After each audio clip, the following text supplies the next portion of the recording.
सो अभी हम लोग स्टार्ट कर रहे हैं इंड एस 40 इन्वेस्टमेंट प्रॉपर्टीज। तो सबसे पहले देखेंगे कि इन्वेस्टमेंट प्रॉपर्टी का मीनिंग क्या होता है। तो as per the provisions of Ind AS 40 an investment property means land building और both which is held for rental purpose और for long term appreciation. Means कि कोई भी लैंड या बिल्डिंग जो कि हम लोग या तो रेंटल पर्पस के लिए रखे हैं या उसमें एज ए इन्वेस्टमेंट करके रखे हैं, जबकि फ्यूचर में इसका वैल्यू बढ़े तब हम लोग बेच के इससे कुछ अपना प्रॉफिट रियलाइज कर सके। ठीक है, तो इसमें अपने को देखना है कि कौन कौन से प्रॉपर्टीज हैं जो अपना इंड एस 40 में कवर नहीं होते हैं। तो पहला होता है any land on building which is used by entity for production of goods और supply of services during the normal course of business. तो ये अपना कहाँ कवर होगा, इंड एस 116 में। फिर उसके बाद any property held for short term appreciation, मतलब कि आपने क्या है लाइक रियल एस्टेट बिजनेस में आपने इन्वेस्टमेंट किया एंड आफ्टर डेट 6 महीने 7 महीने बाद फिर उसको बेच दिया। तो फिर रियल एस्टेट वालों के लिए क्या हो गया, ये काइंड ऑफ इन्वेंट्री हो गया, उनका बिजनेस ही हो गया कि वो रियल एस्टेट में इन्वेस्टमेंट करते हैं, 6-7 महीने बाद फिर बेच देते हैं फिर आफ्टर डेट। तो इसको कहाँ हम लोग कंसिडर करेंगे, तो इंड एस 2 में कंसिडर करेंगे इन्वेंट्री के अंदर। आफ्टर डेट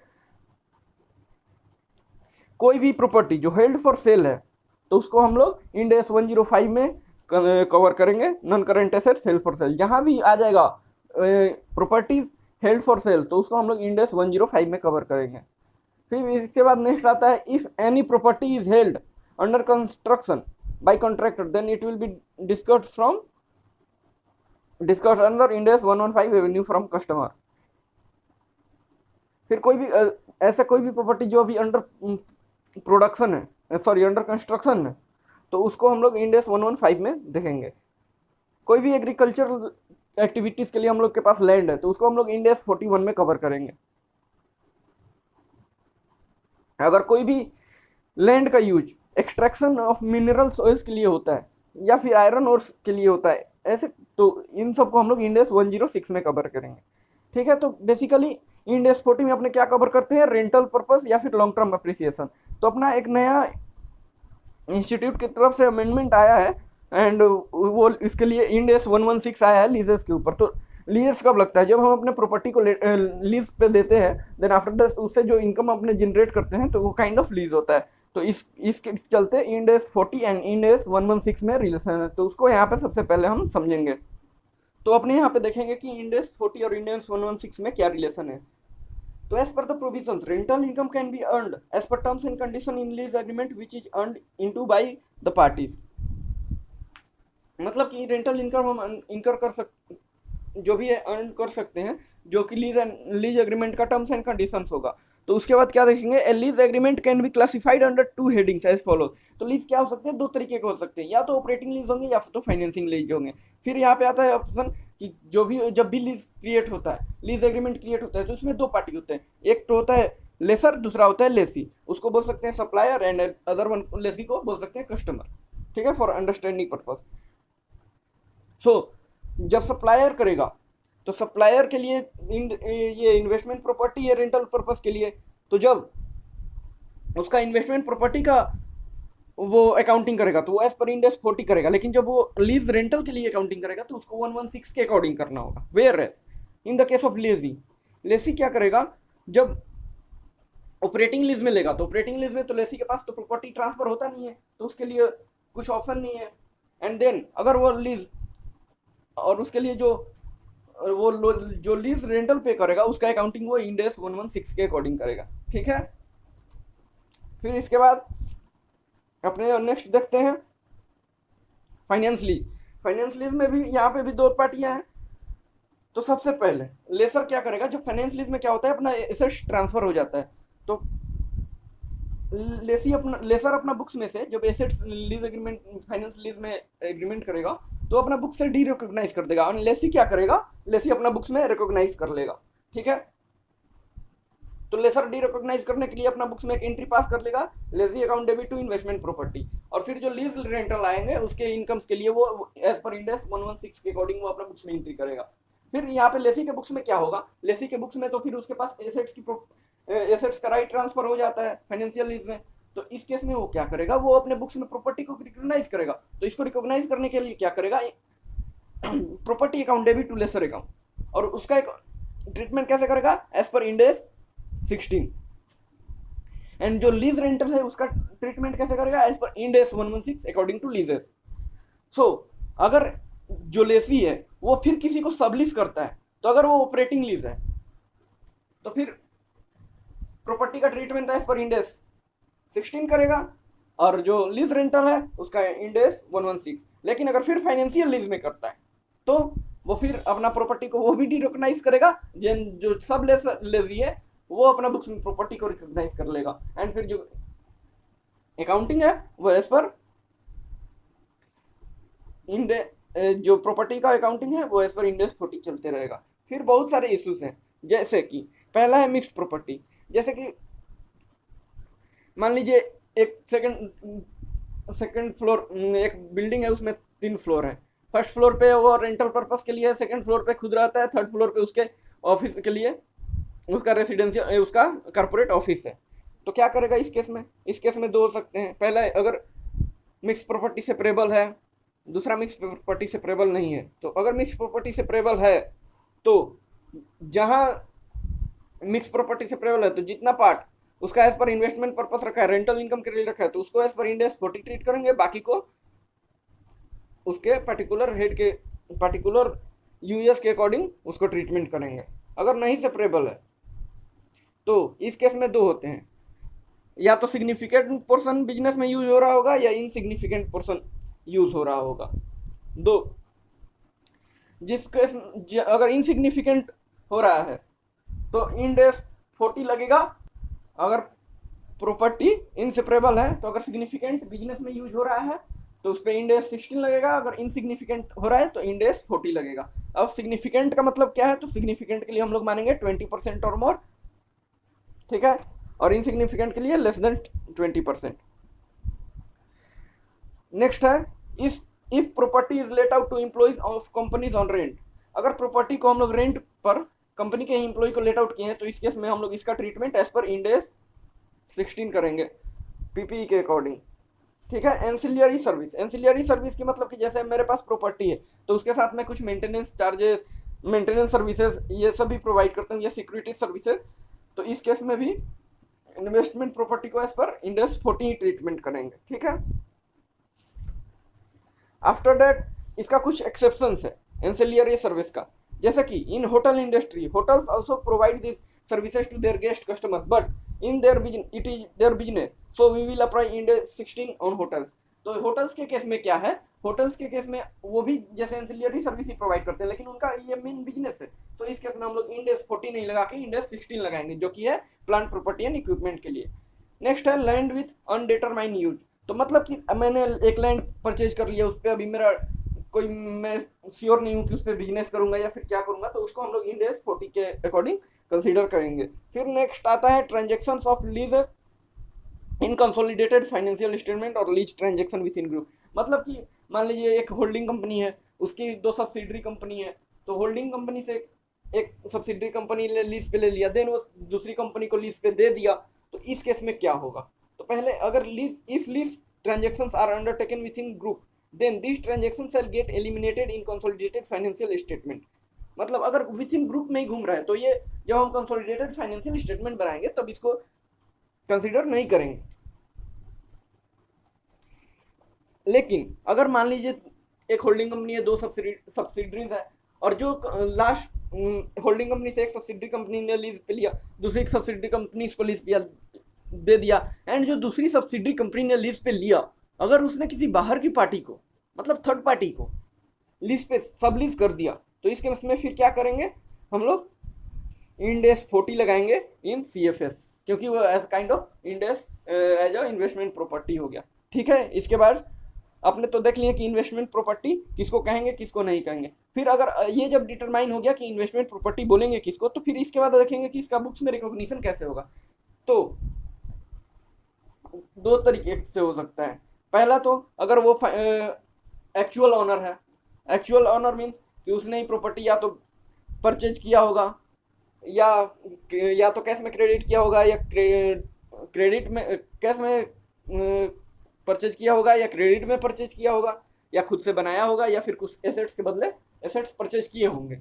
और दूसरा क्या होता है कि अज्यूम्ड ओनर, मीन्स कि जैसे फाइनेंशियल लीज में अपना एसेट ट्रांसफर होता है, तो उस केस में क्या होता है, उस केस में कैसे बुक्स रिकॉर्ड करेंगे, ठीक है। तो in case purchase by cash, if an investment property is purchase by cash then cost of property shall be computed as follows. तो अगर कैश के थ्रू परचेज करेंगे तो क्या क्या, कौन कौन से कॉस्ट हैं जिसको हम लोग प्रॉपर्टी के कॉस्ट में इंक्लूड कर सकते हैं। तो सबसे पहला है परचेज प्राइस, जो परचेज के लिए जितना हम लोगों ने प्राइस पे किया है उसको हम लोग कंसीडर करेंगे। After that stamp duty and transfer cost, अगर जो उसके रजिस्ट्री चार्जेस जो उससे उसके लिए चार्ज होते हैं उसको भी हम इन लोग का कॉस्ट में कैपिटलाइज कर सकते हैं। आफ्टर दैट ब्रोकरेज कमीशन, मान लीजिए उस प्रॉपर्टी को खरीदने के लिए हम लोगों ने कोई ब्रोकरेज पे किया, कमीशन पे किया, उसको भी इसमें इंक्लूड कर सकते हैं। Any other expenses which is directly related with acquisition of investment property, तो फिर अपना यहाँ पे टोटल कॉस्ट आ जाएगा, ठीक है। लेकिन कुछ कुछ से खर्चे हैं जिसको हम लोग को कॉस्ट में इंक्लूड नहीं करना है, उसको हम लोग पीएनएल में राइट ऑफ कर देंगे। तो सबसे पहले क्या है, मार्केटिंग एंड प्रमोशनल एक्सपेंसेस। जैसे कि अगर कोई भी एक्सपेंसेस, जैसे मैंने डीमार्ट या फिर कोई भी बड़ी कंपनीज की मॉल होगी, मॉल क्रिएट हुआ, मॉल कंस्ट्रक्ट हुआ, देन मॉल में एडवर्टाइजमेंट सर्विसेज चल रही है कि यहाँ पे मॉल यहाँ पे बन चुका है, तो यहाँ पे आप लोग शोरूम के लिए आ सकते हैं। इस काइंड की एक्टिविटीज को जो एक्सपेंसेस इनकर होंगे उसको मॉल के कॉस्ट में नहीं इनकर करेंगे, उसको पीएनएल में राइट ऑफ करेंगे। फिर स्टार्टअप कॉस्ट, लाइक कि जब मॉल ओपन हुआ तो उसके लिए कुछ इनिग्रेशन सेरेमनी हुआ, तो उसमें कुछ एक्सपेंसेस हुए, लाइक जितने भी कस्टमर्स हैं फर्स्ट 100 कस्टमर को free services like some cash gift और वाउचर्स, तो इस केस में भी ये सब एक्सपेंसेस राइट पीएनएल में ही राइट ऑफ होंगे। फिर after that operating expenses losses इनकर फॉर वैकेंट प्रॉपर्टी, जैसे कि मान लीजिए कि हो सकता है कि जब आप मॉल बनाए तो आपके मॉल के अंदर 100 दुकान है, तो 100 दुकान में हो सकता है कि 2 या 3 दुकानें खाली भी हो, तो उस दुकान को ऑपरेट मतलब कि इन चालू कंडीशन में रखने के लिए, लाइक कि जैसे आपका सिक्योरिटी सर्विसेज, मेंटेनेंस सर्विसेज, साफ सफाई, डस्टिंग, तो ये सब के जितने रिलेटेड एक्सपेंसेस हैं ये भी हम लोग पीएनएल में राइट ऑफ कर देंगे। देन आफ्टर दैट जैसे कि कौन कौन से एक्सपेंसेस हैं जिसको हम लोग कैपिटल में इंक्लूड करना चाहिए, नहीं करना चाहिए। तो पहला है as per the provisions refundable duties और taxes shall not be included while computing cost of IP. Means जैसे अपना कोई भी रिफंडेबल ड्यूटीज है उसको अगर परचेज करने के टाइम पे हम लोग पे किए हैं तो उसको इंक्लूड नहीं करेंगे। After that if any capital expenditure on renovation is made then such expenditure can be included in the cost of IP.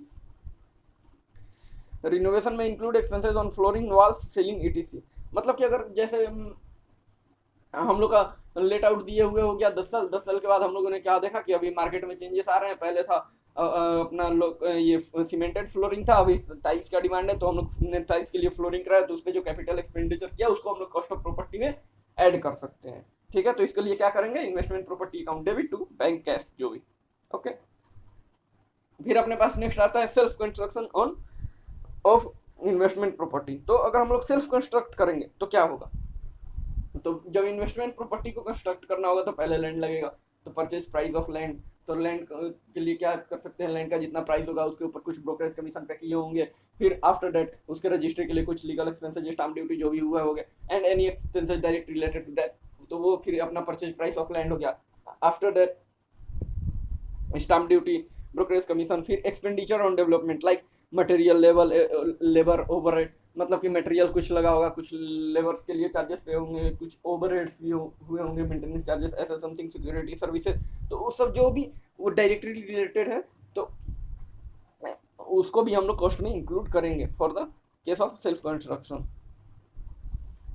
After that हम लोग पढ़ेंगे acquisition of acquisition on deferred credit. Deferred credit mean कि हम लोगों ने credit पे purchase किया, फिर आफ्टर दैट 5 साल बाद 6 साल बाद हम लोग उसका पैसा इंक्लूडिंग इंटरेस्ट पे करेंगे। तो इस केस में क्या करेंगे, सबसे पहले if an entity acquires an investment property on deferred credit then cost of such property shall not be considered equal to gross payment।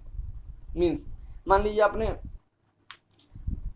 एक 10 लाख की प्रॉपर्टी है, उसको 12 लाख में आपने परचेज किया, तो हम लोग 12 लाख प्रॉपर्टी का कॉस्ट नहीं मानेंगे। तो हम लोग प्रॉपर्टी का कॉस्ट कितना माने, उसके लिए सबसे पहले प्रेजेंट वैल्यू ऑफ और future payments at market rate and recognise it as cost of acquired assets. Mean अगर 12 लाख का जितना पेमेंट है तो जितना इंस्टॉलमेंट में हम लोग पेमेंट करेंगे तो सबका इंस्टॉलमेंट का present value as on date today calculate करेंगे और उसको investment property debit to payables करके रिकॉग्नाइज करेंगे। आफ्टर डेट जो इंटरेस्ट होगा इंटरेस्ट टू पेबल्स, फिर पेबल्स टू बैंक करके हम लोग देखेंगे और जो इंटरेस्ट अमाउंट है वो पीएनएल में रिटर्न ऑफ कर देंगे। ठीक है, तो इसके लिए एक एग्जांपल देखते हैं। परचेज प्राइस है 10 लाख का, payment to be made after 1 year from date of purchase. Payment जो है वो 1 साल बाद होगा। मार्केट रेट 10% है, इन डेज 40 अप्लाई करना है। ठीक है, तो प्रेजेंट वैल्यू कितना हो गया 1 लाख का, प्रेजेंट वैल्यू निकालें आफ्टर 1 ईयर्स का, तो 1 डिवाइड बाई 1 करके निकाले तो 9,09,000 हुआ। तो प्रॉपर्टी का वैल्यू कितना हो गया 9,09,000। बाकी का अमाउंट इंटरेस्ट एक्सपेंस, तो इसको कहाँ करेंगे पीएनएल में बुक करेंगे। चलिए ठीक है, नेक्स्ट आता है अपने पास केस एक्सचेंज ऑफ एसेट। तो एक्सचेंज ऑफ एसेट्स में क्या है, एक्सचेंज ऑफ एसेट्स मीन कि हम लोगों ने अपने कोई पुराने एसेट्स को दिया है, नए एसेट्स को लिया है, ऐसे केस में। तो सबसे पहले अपने देखते हैं कि if exchange is undertaken under commercial substance. Commercial substance means कि दोनों एसेट्स का फेयर वैल्यू गिवन है, जो मैं एसेट्स ला रहा हूँ और जो मैं एसेट्स दे रहा हूँ दोनों का। एंड दूसरा कैसा, if exchange is undertaken under non commercial substance means किसी एक एसेट्स का फेयर वैल्यू गिवन है और अनदर एसेट्स का फेयर वैल्यू नहीं है। तो पहला है कमर्शियल सब्सटेंस, तो दोनों का डिफरेंस पहले जो गिवन अप वैल्यू है फिर टेकन अप वैल्यू है, दोनों का डिफरेंस को दिखाएंगे। सो अपने देखेंगे फेयर जो टेकन अप है और जो गिवन अप है, तो जो दोनों में से डिफरेंस निकालेंगे। या तो अगर ज़्यादा होगा तो कैश पे करेंगे, कम होगा तो कैश लेंगे। ठीक है, आफ्टर दैट स्टेप 2 आता है। तो फिर अपना जो fair value of given of assets होगा और WDV of given of assets होगा, इसमें से जो माइनस करेंगे इसका जो अमाउंट होगा वो अपना या तो एक्सचेंज गेन होगा या एक्सचेंज लॉस होगा। मान लीजिए कि हम लोग यहाँ पे अब इसके लिए एक एग्जांपल देखते हैं। फेयर वैल्यू ऑफ एसेट्स है 20 लाख का और गिवन अप है 18 लाख का। तो यहाँ पे कैश सेटलमेंट कितने का हो गया 2 लाख का, 20 लाख माइनस 18,000। लेकिन डब्ल्यूडीवी ऑफ गिवन एसेट कितना है 15 लाख का ही है और फेयर वैल्यू 18 लाख का। तो 3 लाख का यहाँ पे मेरा एक्सचेंज गेन हो गया। तो यहाँ पे हम लोग करेंगे 18 लाख माइनस 15 लाख 3 लाख, और इसके लिए एंट्री क्या पास कर देंगे, new assets account debit 20 lakh, to old assets account 15 lakh, to gain on exchange 3 lakh, to cash account 2 lakh. ठीक है, फिर आफ्टर दैट हम लोग देखेंगे नो कमर्शियल सब्सटेंस। तो जहाँ पे एक एसेट्स का फेयर वैल्यू है लेकिन दूसरे एसेट्स का फेयर वैल्यू नहीं है, तो फिर इस केस में क्या करेंगे। तो सबसे पहले अगर पहला केस है कि टेकन अप एसेट्स का वैल्यू गिवन होगा और फिर गिवन अप एसेट्स का वैल्यू गिवन नहीं होगा, तो इस केस में क्या करेंगे। सबसे पहला अपना इसके लिए एक एग्जांपल देखते हैं। फेयर वैल्यू ऑफ एसेट्स है टेकन अप 5 लाख लेकिन डब्ल्यूडीवी है 4 लाख। तो इस केस में क्या करेंगे, कैश तो हम बुक नहीं कर सकते हैं, तो इसलिए जितना बैलेंस अमाउंट है उसको हम लोग गेन या एक्सचेंज ट्रीट कर देंगे। तो दूसरा केस फिर आता है कि जब अपने पास गिवन अप का तो है लेकिन टेकन अप का नहीं है, तो इस केस में भी क्या करेंगे, न्यू एसेट्स अकाउंट डेबिट करेंगे। देखिए fair value of new asset नहीं है, fair value of given up asset है, WDV of given up assets है। तो इस केस में गिवन अप एसेट्स का फेयर वैल्यू ही न्यू एसेट्स का कॉस्ट मान लेंगे। तो 2 लाख डेबिट किए, लॉस ऑन एक्सचेंज 1 लाख किए, 3 लाख ओल्ड एसेट्स किए। ठीक है, फिर कभी कभी ये क्या होगा कि दोनों एसेट्स का फेयर वैल्यू नहीं दिया रहेगा, तो जो डब्ल्यूडीवी ऑफ ओल्ड एसेट्स होगा उसी को ही न्यू एसेट्स का हम लोग कॉस्ट मान लेंगे। ठीक है, तो इसको एक बार फिर से देखते हैं एक्सचेंज ऑफ एसेट्स का। तो एक्सचेंज ऑफ एसेट्स में बेसिकली 2 चीज होता है। पहला चीज क्या है, दोनों एसेट्स का फेयर वैल्यू गिवन होगा। दूसरा क्या है, दोनों एसेट्स का फेयर वैल्यू गिवन, किसी एक का गिवन होगा किसी एक का गिवन नहीं होगा। तो दोनों एसेट्स का जब फेयर वैल्यू गिवन होगा तो दोनों फेयर वैल्यू में से given taken up minus given up करेंगे, तो जितना अमाउंट बचेगा या तो उसको कैश देंगे या कैश लेंगे, और फिर fair value of given up और minus WDV of given up, जो डिफरेंस होगा वह तो एक्सचेंज होगा या तो गेन होगा। फिर दूसरा केस आता है non commercial substance. Non commercial substance में जब गिवन अप का वैल्यू दिया हुआ है और जब गिवन अप का वैल्यू दिया हुआ है और टेकन अप का वैल्यू नहीं दिया है, तो इस केस में क्या करेंगे, जो न्यू गिवन अप एसेट्स का फेयर वैल्यू है उसी को न्यू एसेट्स का फेयर वैल्यू मान लेंगे, ठीक है, और बाकी अमाउंट को लॉस अगेन में ट्रीट कर देंगे। और जिस केस में दोनों नहीं दिया रहेगा, दोनों एसेट्स का फेयर वैल्यू नहीं है, तो उस केस में क्या करेंगे, उस केस में जो WDV ऑफ ओल्ड एसेट्स है उसी को न्यू एसेट्स का वैल्यू मान के ट्रीट कर लेंगे। ओके, फिर अपने पास नेक्स्ट आता है कि जैसे जब फाइनेंशियल लीज पे लेता है लेजी, तो उसका रिकॉर्डेड बुक्स में कैसे रिकॉर्ड करेंगे, तो RAU assets investment property debit कर देंगे। फिर इसमें भी क्या करेंगे, present value of all payments को करेंगे, फिर टू लीज लायबिलिटी कर देंगे। फिर इसके बाद नेक्स्ट आता है अपने पास सब्सिक्वेंट रिकॉग्निशन। तो सब्सिक्वेंट रिकॉग्निशन में क्या हो सकता है, पहला होता है रिपेयर एंड मेंटेनेंस। तो रिपेयर एंड मेंटेनेंस में क्या करेंगे, रिपेयर एंड मेंटेनेंस को तो कैपिटलाइज कर नहीं सकते हैं, तो इसको रिटर्न ऑफ करेंगे P&L में। दूसरा आता है रिप्लेसमेंट एंड एडिशन। तो जो भी रिप्लेसमेंट एंड एडिशंस होते हैं तो उसको हम लोग को कॉस्ट ऑफ इन्वेस्टमेंट प्रॉपर्टीज में कैपिटलाइज कर देना है, ठीक है। फिर आता है कि जैसे एग्जिस्टिंग कैरी वैल्यू उसमें ऐड करेंगे, फिर स्क्रैप वैल्यू। मान लीजिए कि जब हम लोग फ्लोरिंग करवा रहे हैं तो इसमें का जो स्क्रैप निकला तो उसको बेचें, तो उसका जो अमाउंट मिलेगा उसको भी हम लोग उस प्रॉपर्टी से लेस कर देंगे, तो रिवाइज कैरिंग अमाउंट अपना आ जाएगा। एंड जो डिप्रिसिएशन है, जो रिवाइज कैरिंग अमाउंट है, उस पर कैलकुलेट करेंगे इन divided by remaining useful life पर, ठीक है। अब मान लीजिए किसी किसी में केस में क्या होता है कि जो हम लोग का प्रॉपर्टी का कुछ पार्ट्स होता है उसको हम लोग हटा देते हैं और उसमें नया लगाते हैं, तो जो ओल्ड पार्ट्स को बेचेंगे तो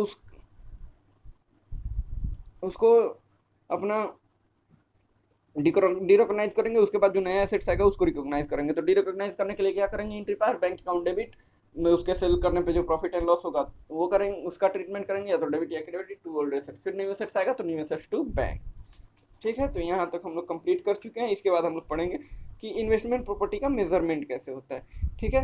तो as at balance sheet date investment property can be reported under cost model only. So हमारे पास यहाँ पे ऑप्शन नहीं है रिवैल्यूएशन में मॉडल का, तो हम लोग को केवल इन्वेस्टमेंट प्रॉपर्टी को कॉस्ट मॉडल पे ही वैल्यू कर सकते हैं। तो इसको वैल्यू करने के लिए क्या करना है, अपना ओरिजिनल कॉस्ट लेना है, उसमें एक्यूमुलेटेड डिप्रिसिएशन माइनस करेंगे। अगर कोई इम्पेयरमेंट लॉस है तो उसको भी माइनस करेंगे, देन अपना कैरिंग अमाउंट आ जाएगा। फिर इस केस में क्या देखते हैं कि अगर investment property balance sheet date पर उसका फेयर वैल्यू WDV से ज़्यादा हो जाता है, तो उस केस में हम लोग उसको WDV पे ही रिकॉर्ड करेंगे। लेकिन इन द केस फेयर वैल्यू जब लेस देन WDV से हो जाता है तो उसको एज ए इम्पेयरमेंट लॉस दिखा के जो उसका फेयर वैल्यू है उस पर उसको रिकॉग्नाइज करेंगे, ठीक है। तो ये मेजरमेंट अपना यहाँ पे कंप्लीट होता है। इसके बाद नेक्स्ट टॉपिक स्टार्ट करते हैं जो है, अब क्या हो गया कि मान लीजिए हमने पास इन्वेस्टमेंट प्रॉपर्टीज है, लेकिन उसको हम लोगों ने फिर सेल करना है या फिर किसी बिजनेस में यूज करना है, तो उस केस में क्या करेंगे। तो जब हम लोग इन्वेस्टमेंट प्रॉपर्टी को एज अ मान लीजिए बिजनेस में यूज करना है तो उसको इंड AS 16 में उसका ट्रीटमेंट फिर होगा। लेकिन अगर मान लीजिए कोई अपना ये रियल एस्टेट वाला है, उसके पास कोई इन्वेस्टमेंट प्रॉपर्टी पड़ा हुआ है, लेकिन उसको अब वो सेल करना चाहता है, तो वो अपना इन्वेस्टमेंट प्रॉपर्टीज को अपना इन्वेंटरीज में ट्रीट करेगा। तो इस केस में हम लोग क्या करेंगे, सबसे पहला कोई बुक्स में जर्नल एंट्री पास नहीं होगा। Next, the transfer from one Ind AS to other Ind AS will be made at carrying amount only. तो जो जिस डेट को हम लोग ट्रांसफर कर रहे हैं वन इंडेस से अनदर इंडेस, मतलब कि जो यूज करने का अपना डिटरमाइन था उसका डिटर्मिनेशन हम लोग का चेंज हो रहा है, तो जिस दिन चेंज हो रहा है तो उस दिन के कैरिंग अमाउंट पे ही हम लोग का वन इंडेस से अनदर इंडेस में हो जाएगा, ट्रांसफर करेंगे कैरिंग अमाउंट पे। After completing transfer process measurement of property will be made as per new Ind AS. मतलब कि क्या है, जब हम लोग ट्रांसफर प्रोसेस कंप्लीट कर लेंगे तो जो प्रॉपर्टी का होगा मेजरमेंट वो न्यू इंडेस के अकॉर्डिंग होगा, ठीक है। तो फिर इसके बाद अपने नेक्स्ट देखते हैं disposal of investment property. Mean कि अगर हम लोग इन्वेस्टमेंट प्रॉपर्टी को सेल करते हैं तो फिर क्या होगा। पहला है कि या तो पैसा लमसम में मिलेगा या तो इंस्टॉलमेंट में मिलेगा जब हम लोग अपना बेच रहे हैं। तो अगर जो पैसा जब बेच रहे हैं तो सबसे पहले बैंक बैंक में पैसा आएगा, bank account debit to investment property में या तो लॉस होगा या प्रॉफिट होगा, तो उसके अकॉर्डिंग उसका ट्रीटमेंट कर दें। ठीक है। और अगर कोई एक्सपेंसिव सेलिंग एक्सपेंसेस है तो उसको भी उसमें से माइनस कर लेंगे। इसके लिए एक एग्जांपल देखते हैं अपने यहाँ पे। कैरिंग अमाउंट है 10 लाख का, सेल कंसिडरेशन है 15 लाख का, ब्रोकरेज है 1% ऑफ सेलिंग अमाउंट, तो मतलब 15 लाख का 1%, तो बैंक अकाउंट में कितना आएगा 15 लाख माइनस 1%, 15,000, तो 14,85,000। ठीक है। फिर इन्वेस्टमेंट प्रॉपर्टी है 10 लाख का, बाकी amount profit and loss, profit and loss को कहाँ ट्रांसफर कर देंगे, प्रॉफिट में। ठीक है। फिर यहाँ पर इसके बाद अपने पास आता है अगर इंस्टॉलमेंट में आता है तो सबसे पहले जितना भी कैश इनफ्लो होगा सबका प्रेजेंट वैल्यू निकालेंगे। ठीक। उसके बाद उसमें से कैरिंग अमाउंट माइनस करेंगे तो अपना लॉस प्रॉफिट निकल जाएगा। फिर उसके बाद इंटरेस्ट इनकम रिसीवेबल पे करेंगे और ट्रांसफर को पीएनएल में ट्रांसफर करेंगे ऑन द एक्रूअल बेसिस। ठीक है। फिर अपने पास यहाँ पे आता है अगर इन्वेस्टमेंट प्रॉपर्टी फाइनेंशियल लीज पे सोल्ड हुआ है तो क्या होगा, तो लीज रिसीवेबल डेबिट, जैसे कि लीज लेबिलिटी लीज करता है, क्या करता है, ROESS debit to lease liability, तो यहाँ पे क्या होगा, lease receivable debit to assets on lease. ठीक है। फिर इसके बाद अब यहाँ पे last but not the least, यहाँ पे हम लोग अपने पढ़ेंगे डिस्क्लोजर। तो as per the provisions of Ind AS forty the following disclosures are required to be made in notes to accounts regarding NIP. The entity has to disclose accounting policy which is being adopted while preparing balance sheet and notes. मतलब कि accounting policy disclose करना है। ठीक है।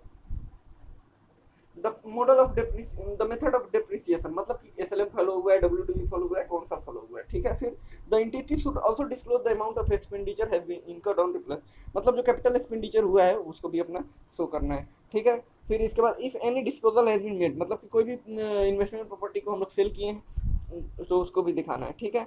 फिर जो दो statement अपने को दिखाना है, पहला statement reconciliation of investment property, फिर after that reconciliation of depreciation. ठीक है। फॉर्मेट कुछ ऐसा जैसे आपका सामने दिख रहा है, opening amount, addition, replacement, disclosure, closing amount. फिर जो डिप्रिसिएशन का स्टेटमेंट है वो होगा opening balance, depreciation in current year, disposal, reversal, closing balance. ठीक है। तो फिर यहीं पे अपना कंप्लीट होता है। फिर मिलते हैं अगली वीडियो में, तब तक के लिए जय हिंद जय भारत।